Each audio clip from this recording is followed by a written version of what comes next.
What's up guys, Pete here.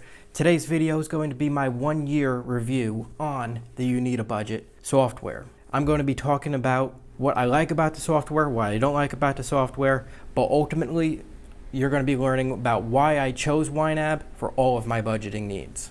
Before we move forward, please make sure you guys like this video. It helps me out immensely with the YouTube algorithm so that I can continue making videos just like this and I can get it to more viewers. I've been trying to budget for many years now.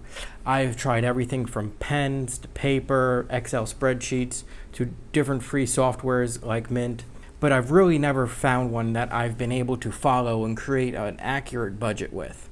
About 2 years ago, I started budgeting with the budget by paycheck method, where I took a pen and paper and I took out household paychecks and I wrote out everything that we were going to spend over the next 2 weeks. This method worked, but was still not as efficient as I would like it to be. I was also going to have some harder budgeting categories coming up, and I needed to be more accurate with the budget because our incomes and expenses were going to meet up pretty close by the end of the paycheck period. So I started to do some research on what different budgeting apps there were out there. That's where I came up on YNAB. I started with a free trial at the end of January 2020. Little did I know that the world was going to come to a screeching halt just a few months later, and me and my wife are so happy that we've been able to be financially secure during the entire length of the pandemic. So let's get into it. So let's talk about a couple key features that I really like about the YNAB software. It uses a budget by paycheck method that I have grown accustomed to when I was going with pen and paper. This means that I can budget every single dollar that I am earning and I can put it into different categories, and I am literally spending that money. That way I know exactly how much money I have in my grocery fund so that I don't go over. The second thing I really like about it is that I can create true sinking funds so that I no longer get surprised that Christmas is in December again. I can now set aside an amount each month that I have waiting for me for when I actually need to spend it. No more using whatever paychecks I have available in December to pay for my gifts that I need for Christmas.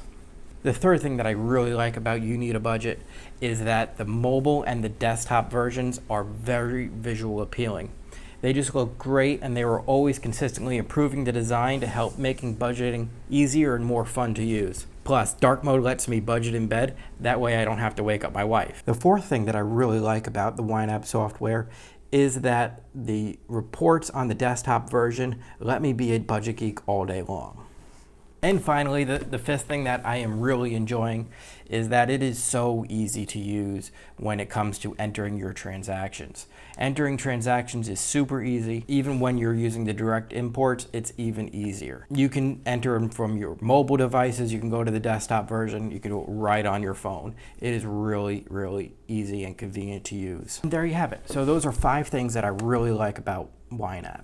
Now let's talk about a few things that I think could use some improvement for the future. The first thing is YNAB isn't very beginner friendly. It can be tricky. It can be a little overwhelming when you first start using it. It may even take several months for you to just start to get to learn all the cool features that it does have to offer. Even after a year, I'm still finding new tips and tricks that I see from other YNABers.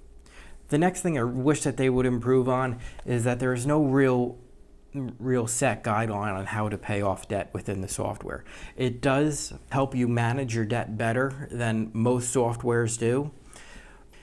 The next thing that could be kind of tricky is if you do have credit cards, it can be kind of tricky and even confusing to manage them in the system.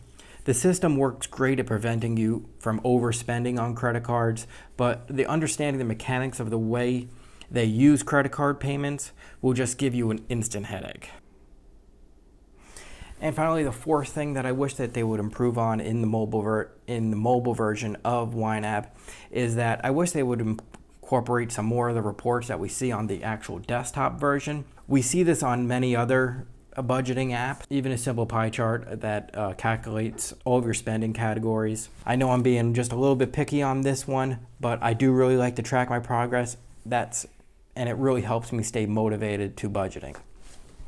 So in conclusion, YNAB is an excellent piece of software that I really like to use. Every single month we're seeing new improvements come out and new software updates. It is becoming more user-friendly. They're working on ways to get more beginners and beginner budgeters into it. And the price tag is completely worth it. $85 for the entire year for this kind of structured software is really, really good. So make sure you guys go down and download, get your free trial of YNAB. You'll see a link in the description below. And thank you so much for watching this video. And don't forget to subscribe to the channel, hit that notification bell, and I will see you on the next one.